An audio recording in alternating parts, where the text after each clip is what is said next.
Hello, welcome to my channel again. My name is Ben Myers, and you've probably seen a lot of my 49ers content, but today I'm going to be doing something a little different.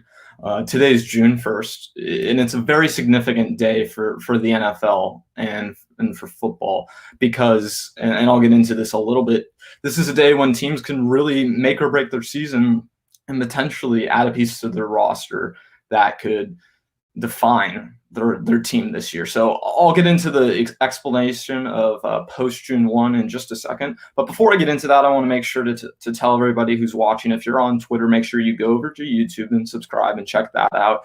And I'll be doing a lot more content on there tonight. I'll be on East Bay Chris's channel doing a 49ers stream for Game of Thrones characters. That should be really interesting. I'm really excited for that. But I'm also doing an episode of Shanalytics tomorrow night with Brett Lackey, who's appeared on Grant's Cone channel, who's someone I really love and have wanted to have the opportunity to talk to, and now I will. So look forward to that. Make sure you're subscribed so you can go ahead and check that out. But I just want to get, just into this. Let me just check the comments first. Hey, I mean the dream, what's up? How are you doing? I hope you enjoy this. Great job with Grant today. But first, let's get into post June 1 and the significance of the date. So for the NFL, June 1st is one of the more significant dates besides the start of the league year. If you trade a player after June 1, what you can do is you can spread the money that that player is owed in that year that you are trading over multiple years. So for teams, this means that they can take the base salary that a player would normally have and push it onto next year's salary cap and only play that player their prorated bonus, so that counts against their cap, right? Let me just bring up some notes so I make sure I'm on top of everything because I came prepared today, very prepared. So let's talk about Julio Jones. He's a great example. You've heard a lot of people talk about him, and he will be who I'm talking about a lot today because I think that's who most people are interested in right now, and he's probably going to be the best example of it this year. So Julio Jones. He has a $7.75 million prorated bonus and a $15.3 million base salary. Now, a pre-June 1 trade would have the dead cap money for the Falcons for this year be $23.25 million for Julio Jones. That means that that base salary and the prorated bonus will count on their salary cap for this current year. If the Falcons do the trade after June 1st, the difference is significant. So they would only have $7.75 million on their 2021 cap with the Julio Jones trade. And the rest of that money that would be owed, that $15.5 million, would be pushed to 2022. So for teams, you can understand how in a year like this year with the pandemic, with the salary cap decreasing from $198 million to $182 million, the post-June 1 the post-June 1 trade, the post-June 1 cut is extremely significant. And on the one hand, there will be teams like the Falcons, for example, who need to get money off their books. And this is a way that they'll be able to do it this year, even though it hurts them down the line. For other teams like the San Francisco 49ers, who you might be a fan of at home, because they have all their salary cap room, can go out and go after these players now because there's going to be so many more players available than there would be in a normal year. This is the first year in 27 years that the NFL salary cap has decreased. So this is really, really important. I just want to make sure I go over this again. If you do a pre-June 1 trade, you are set. The team that is trading that player has to take on the prorated money and the base salary. You have to take on all that money just in that current year. But if you trade that player after June 1, you can move their base salary to the next year's salary cap and even further down the line. I want to bring up Julio Jones over the cap contract just to show everyone exactly what I'm talking about. So if you look, I have the post-June 1 designation over here. You can see that the dead money for the Falcons is about $7.5 million for the next 3 years, right? So this is a post-June 1 trade. This would be after today. And if you look at their salary cap savings, they save significant money, $15 million, $11 million, and $11 million over the next 3 years. So for a team like the Falcons, this is huge. Now, let me show you just the difference really quick. Let's see it. Big time. The dead money the Falcons would have to take on would be $23 million versus $7 million this year. $15 million versus $11 million. The only year where it even gets really better for the Falcons is in that last year. And by that point, the salary cap should increase so much more that financial shouldn't be as much of a problem for a team like Atlanta. So you can see how significant this is for teams, and how, like I said earlier, certain teams are going to take advantage of this. Certain teams will be hurt by this and will have to get rid of really good players like Julio Jones. He's a perfect example. But there are also a few other players this year. Sterling Shepard, he's going to be a big target. Everson Griffin, Landon Collins. Aaron Rodgers is even one of the prime examples of where, let me just go over this. If the Packers were to trade him going into the draft or just any time before June 1st, the dead cap money that they would have to take on this year is $38 million. They would only save $1 million in cap space by actually trading him. If they just waited until after June 1st, the dead money they would take on this year, $21 million. And the cap savings that they would have would be $15 million. So even if you're a team who's in a really bad position like the Packers are, it's a no-brainer to say to yourselves, hey, this is something we're going to have to wait on. We're going to have to wait till further down the line to figure this out because, it's so tough. That's why a team like the Packers, they can't make a draft day trade for Aaron Rodgers because they'd be hurting themselves so much by just trading Aaron Rodgers before the draft instead of until waiting after June 1st. It's going to be huge for teams, and I think there's been a lot of confusion with some people with what does this post June 1 exactly mean? I feel like I've explained it. If anyone has any questions, please let me know. But again, just want to make sure I go over this. You are pushing the base salary to next year's salary cap. This allows financial flexibility. This allows teams to push money further down the line, especially when the NFL expects the salary cap to explode next year, which we already saw reports earlier this season that I think they said the cap ceiling that they've already set is about $225 million, which if it gets anywhere close to that number would be a significant jump from this year's salary cap, which already decreased from last year's salary cap. So to me, this is one of the more important dates in the NFL. Now, I don't expect anything to go down today. There may be terms agreed upon, things may be leaked, but there will be nothing will officially happen until midnight tonight. That's what you want to be on the lookout for. Midnight Eastern tonight. You want to keep your Adam Schefters. You want to keep your Ian Rappaports. You want to make sure you're paying attention to what they're saying because any number of these trades could go down at any time. And quite frankly, I think there will be a lot of trades that will go quickly because there are teams that are waiting for this post-June 1 designation. Like I said earlier, this year is unlike any year. I want to go over some of the players really quickly before I get out of here because I don't want to make this stream too long today. I want to do 15, 20 minutes. And again, if you have any questions, drop them in the comments. I'd be happy to explain just anything with post-June 1 or the salary cap. And let me know any questions you have about that. But I do want to move on to some targets because this is a 49ers YouTube channel. I do love covering my Niners. So I want to talk about a few players who could be available. 2 wide receivers, Sterling Shepard, Alshon Jeffrey. They could both easily be available for the 49ers because for Alshon Jeffrey, right now it looks like the Eagles are either going to have to trade a late-round pick for him or just straight up cut him. The same thing with Sterling Shepard. So both of these teams are in the same scenario where they need to save money. They're in kind of a bad spot financially, and they need to push the money on this year's salary cap further down the line. This is one of the only mechanisms that they'll have left to do it. I want to bring up some other players as well at other positions. Let's talk about it. Zach Ertz, he's a perfect example.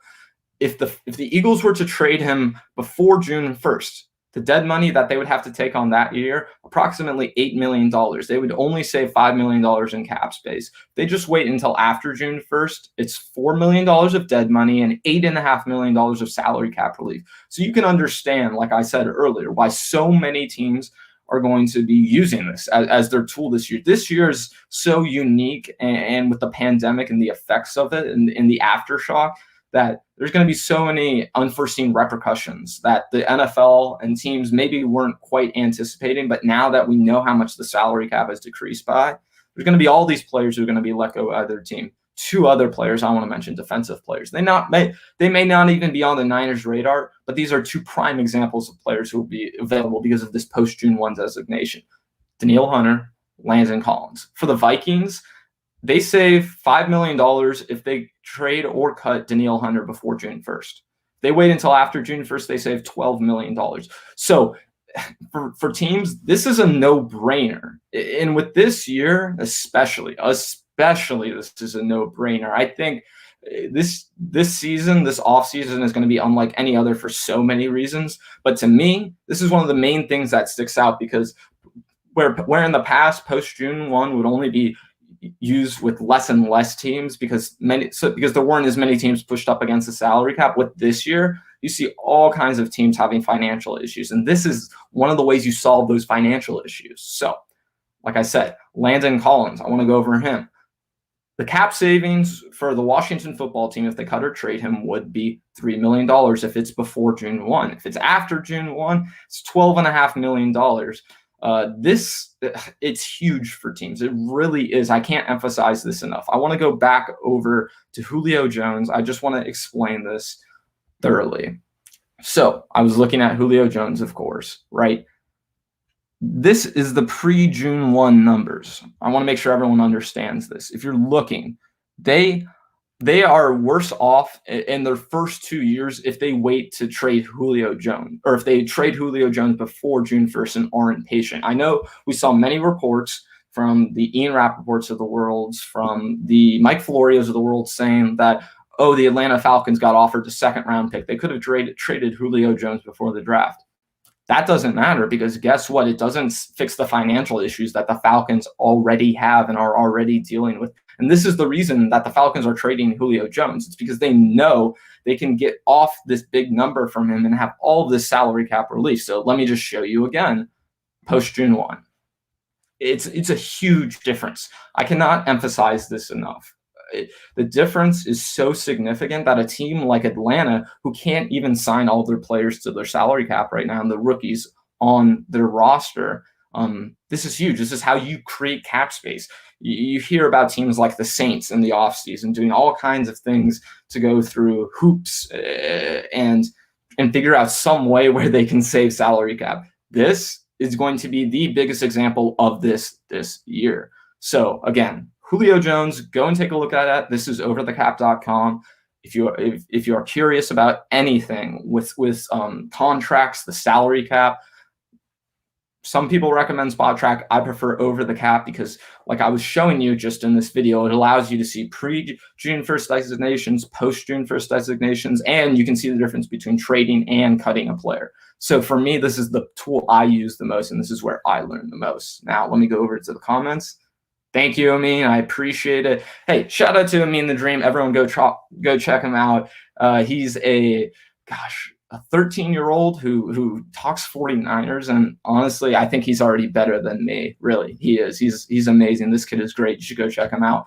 But like I've been saying, with the post-June 1 designation for the 49ers, they have $18 million in salary cap this year. Most teams don't have that this year. If you actually look, I believe half of the NFL teams right now are at or over their salary cap versus in most years around this time, that it's not even close to that number. It's usually 6 to 8 teams who are up to their salary cap or who are dealing with financial issues at all. So this year, certain teams are just going to take advantage of this more than other teams. And for the 49ers, because they have that salary cap space already, yeah, they can go out and make a move, right? But at the same time, how much of that salary cap space do you want to use right now? We know the 49ers are a team that tends to be injured. We see it all the time with this team. Amin the Dream himself was covering it on Grant Cohn's channel today. The 49ers are one of the most hurt teams in recent NFL history. It's crazy. So if you go out and trade for Julio Jones, he's $15 million against your salary cap this year. You still have to sign Trey Lance. You still have to try and sign Trey Sermon and other players on your rookie wage scale, or who are your incoming rookies this year onto the rookie wage scale. So the 49ers, to me, they don't have a lot of options, actually. Some people think they do. And while there aren't many teams who do have salary cap space this year, let's just play this out. Let's say the 49ers trade for Julio Jones, right? That means they have about $3 or $4 million left in salary cap space right now. That's an issue because guess what? Jason Verrett gets hurt a month from now. What are the 49ers supposed to do? They can't go and sign another corner for any more than $3 or $4 million unless they want to make significant changes to their salary cap, or if they decide that, hey, Trey Lance is the guy and Jimmy Garoppolo is out of the way. That's the one thing that I think the 49ers do still have to play up their sleeves. If they think Trey is ready before people think he'll be ready, that is great news. I mean, for obvious reasons. But for the other reason, for the financial reasons, it's huge. It would save the 49ers $25 million. And for all of you at home wondering, if they just execute this move before June or before week 1 of the NFL season, they still get all that money. The further they wait into the season, the more it cuts into that $25 million number. But if they do that before week 1 of the season, before Jimmy Garoppolo steps onto the field, if they trade or cut him, it's $25 million in salary cap space, easy. Just want to make sure I go over this again, though. So if you're a 49ers fan, you want them to trade for Julio Jones, great. I get it. Julio Jones is awesome. He would be so much fun in this offense. He really would be. But at the same time, your salary cap strapping your team. That means that you won't be able to make any other moves, and you can't go and solve any issues you have because of unforeseen circumstances. I mean, okay, I'll cover this question in a sec. I mean, again, anyone, if you have any questions for me about the salary cap, trades, anything about the post-June 1 designation, drop them in the comment. I'll be happy to answer them in just a few minutes. But I just want to make sure I explain this thoroughly. Julio Jones would be amazing on this team. It's just not logistically possible unless you decide that that is your team and you are not going to trade, sign, or make an acquisition for anyone else from now until week 1 unless you want to cut Jimmy Garoppolo. That is it. I can't emphasize this enough. The Niners would essentially say, okay, Julio Jones, you're going to be in our wide receiver room. It's going to be you, Debo, and Ayuk. We're not going to be able to make any other moves. That means if any offensive lineman gets hurt, that means if any running back gets hurt, that means if any tight end, linebacker, defensive end, any of these positions, if the 49ers lose Fred Warner before week 1, they can't go and replace him. Even though that's going to be hard in the first place, they won't even have the ability to go and replace them if they trade for a guy like Julio Jones. So I just wanted to make sure I thoroughly explained that. But in terms of some of the targets, I think the 49ers should consider Everson Griffin is going to be a really interesting case for me. I think if he's cut, the 49ers should absolutely go after him. Even though he wasn't a post-June 1 cut, he won't be. Melvin Ingram's still available. He would be a great speed rusher opposite side of Nick Bosa. We've seen how he can do opposite of a Bosa brother. So, yeah, I would love to have him on this team. Justin Houston, another example. Sterling Shepard, a post-June 1 example. So, there are going to be all these options for the 49ers. I know people are all zoned in on Julio Jones and whether or not he'll be a 49er. But to me, if I'm building this team, I'm more interested in getting quality pieces and multiple quality pieces while still allowing myself the financial flexibility from now until week 1 or even till the trade deadline going into the season to where the 49ers can make a move if there is an injury to this team. I mean, again, if there are any injuries in the 49ers trade for Julio Jones before that injury, they cannot do anything about that injury. They can't go out and sign another player, and they can't really make significant changes to their roster. Just wanted to make sure I cover that, but I'm going to get to Amin's question right now. I want to make sure I do. Let me just do that. All right, Amin. So, would you give up Sermon? Oof, gosh, Amin, you're starting. Oh, you're scaring me already. All right. Would you give up Trey Sermon and a 2022-2023 second-round pick for a 2022 fourth, Julio Jones in a 7th? Ooh. I'm going to say no, Amin. I'll tell you why. It's for the logistical reason, like I was saying before, but I don't want to give up the 49ers' next 2 highest picks in the draft. Like, they already gave up their 2022 and 2023 first round picks, and Julio Jones is 32 right now, and you're only getting him on a 3-year deal. Now, I love Julio Jones as much as the next guy, but if you're going to give up all that draft capital, that means you can't go and replace positions like corner, which you desperately need to get younger at, or another defensive end, or even another offensive lineman, which right now, if you're looking at the 49ers offensive line, they have a very old offensive line. So I just struggle with that, I mean, because first of all, I wouldn't want to give up Sermon. I wouldn't be interested in that. But even if we're giving up that many picks for a guy like Julio Jones, and it's just those 2 seconds for Julio, I would struggle with that a lot because the 49ers aren't set at all those other positions. It's not like they have the Jalen Ramseys and the Aaron Donalds of the world to where they can put worse players at that same position group and still succeed. You know, the 49ers, they need to make sure they keep options down the road, because like we've seen every single time, the Odell Beckham Juniors of the world, or the Jalen Ramseys, or the Jamal Adams of the world, anytime they become available, the 49ers seem to be a team that's interested and seem to be a team that is in the rumors. I mean, it happens every single time. So to me, I would rather just wait and see, if there's a perfect player for the right price for the 49ers. I think this price would be a little high, but even if it was a second and a third round pick, I wouldn't want the 49ers to do that. Like I said earlier, you would be deciding that Julio Jones is the last player you're putting on your roster this season, or the last significant player you're going to put on your roster. So I just can't do that. I do want to move on to the next question, though. Yeah, okay, he said, that's a lot. I'm thinking Raheem Mostert in 2022 second round pick to get the deal done for Julio Jones. I would tell you in most years, yeah, okay, you're right. But like I explained earlier, financially, this is unlike any season. So a team like the Falcons, they can't even take on Raheem Mostert in a trade because they're so financially strapped already. Like the reason that the Falcons have to make this trade, and I want to emphasize this, I want to make sure I emphasize this, they have to make this trade is because they can't even sign their rookies right now. Kyle Pitts isn't a Falcon currently. He just isn't. Now, they own his draft rights, right? But he hasn't signed his contract yet with the Atlanta Falcons. So the problem is, they just can't give up a player in this sort of deal. The Falcons can't take on any money at all, let alone, listen, you're not paying Raheem Mostert a lot of money, but the Falcons are so strapped financially that this would probably be impossible for them. I could foresee a scenario where, let's say the 49ers are trading Raheem Mostert or another player to a third team, and then that team is sending picks the Atlanta Falcons way, and the 49ers also chip in a pick. That's a scenario I could see playing out. But like I said, the Falcons, they can't take on anyone else in this deal. They just don't have that option. They don't have that luxury. I want to get to a few more, though. The Dream again. He's asking, what would I give up for Stephon Gilmore? Stephon Gilmore is still a top 5, top 10 corner in the league to me. I don't understand people who are down on him. Now, if you want to be down on him for injuries and you don't want the 49ers to go and get another player who's prone to that, I understand it. But at the same time, this is the weakest position the 49ers have by far. And gosh, they need to go and get another corner some way, somehow. So, I'd be into this for the right price. I don't think I would give up a lot for him.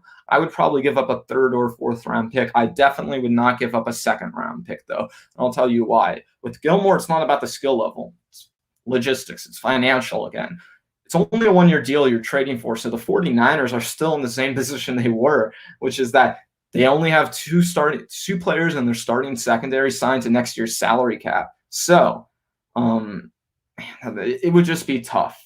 J.C. Jackson, he would be a good example. That's someone who I'm glad you brought up, because he is on a second-round tender. That means that the 49ers, I believe, would have to give up a second-round pick, and then they would have the right to work with him and figure out what type of contract works for both of them. I'd be more into this because that means the 49ers can go and say, we want to sign him for 2 or 3 years. We get to control how long we keep him and how much we're paying him. So, yeah, that would be a huge interest to me. And I think even though I prefer Stephon Gilmore to a guy like J.C. Jackson, I think I would prefer to trade a higher pick for J.C. Jackson because that's someone you have control over in the future versus Stephon Gilmore. That's a one-and-done type thing. That's a Jason Verrett type thing, right? So the 49ers are you're sort of solving your problem this year, but you're still pushing that corner problem down the line. I think, you're on the right track here. If the 49ers want to go get a corner, they have to get someone who's younger or someone who they can control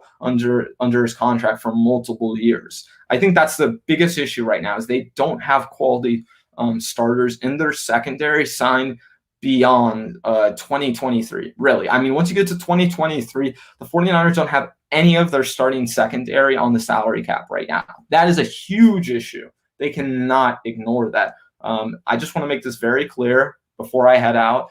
I'm going to do 5 more minutes. I'll go until about 5 p.m. Again, if you've enjoyed the stream today, if you're on Twitter, make sure to go over to YouTube and subscribe. And hey, if you're on YouTube, shoot over to Twitter. Follow me on Twitter. I'll be posting all my updates for my scheduling and my live streaming there. But let's do Let's finish this up. Let's do 5 more minutes.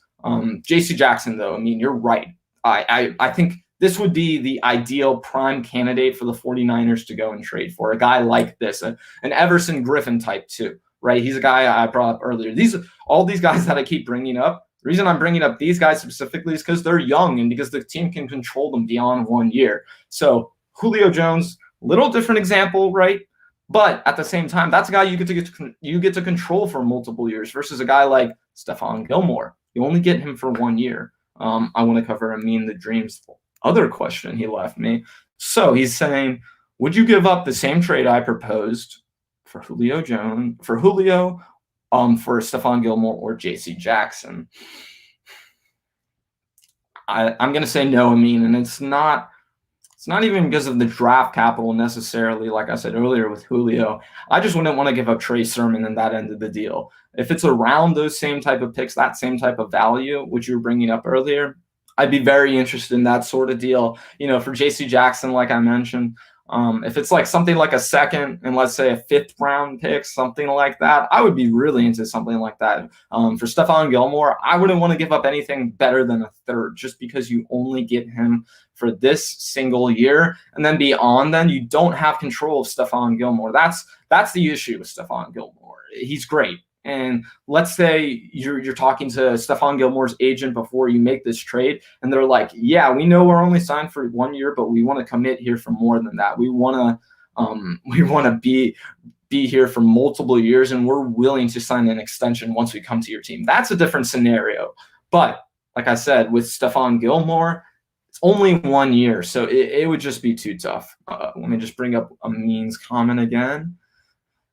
Patriots aren't going to give us Gilmore and J.C. Jackson. They're going to want a lot more. You know what? You're right. I mean, they are going to want a lot more. You said at least 2 second-round picks. They may want that just like the Falcons want a first-round pick, right? But I just don't think that's the reality of the situation. I think with Stephon Gilmore, for example, I think the best they could get for him is a second-round pick. I just wouldn't be interested in offering that from the 49ers perspective. Now, if you're more of a win-now team, then I consider the 49ers like, let's say, the Rams. Perfect example. If you're the Rams, go get Stephon Gilmore, man. That's easy. That's easy for a second-round pick or even 2 seconds. No question, because that's a team that's trying to win the Super Bowl this year. I think the one thing 49ers fans need to come to grips with is that this isn't their Super Bowl year. I'm sorry. Now, I think we'll have a good year. This just isn't the year to win Super Bowl for the 49ers. So 49ers fans need to keep that in mind when we're talking about the Julio Jones of the world, the Stephon Gilmores of the world, all these different types of players. But yeah, I mean, you're saying at least 2 second-round picks. I think the Patriots would certainly want that. I think you're right. The Patriots probably looking at themselves and saying, if we're going to give up any of our corners, we're going to need a decent amount of draft capital for them. I mean, just 1 second-round pick for J.C. Jackson would make the deal happen because he's technically on the second-round tender. But, of course, if you're the Patriots, you want more than that.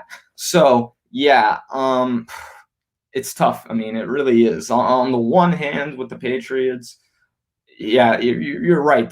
They need more draft capital. They're going to need some financial flexibility. And I don't think they're going to have all the corners that they have right now on their roster week 1. So, listen, if you can take advantage and go and get a J.C. Jackson, even though I think he's worse than Stephon Gilmore, I would actually prefer to go and do that because, like I said, you have the financial flexibility. You get to control them for multiple years, and it's not just a one-and-done sort of thing. I think, if you're trading for any player and you're the 49ers, especially with secondary, it cannot be for a 1-year rental type guy. We've seen the 49ers waste that before. They almost did it 2 years in a row. Emmanuel Sanders left, and now they got draft compensation in return for him.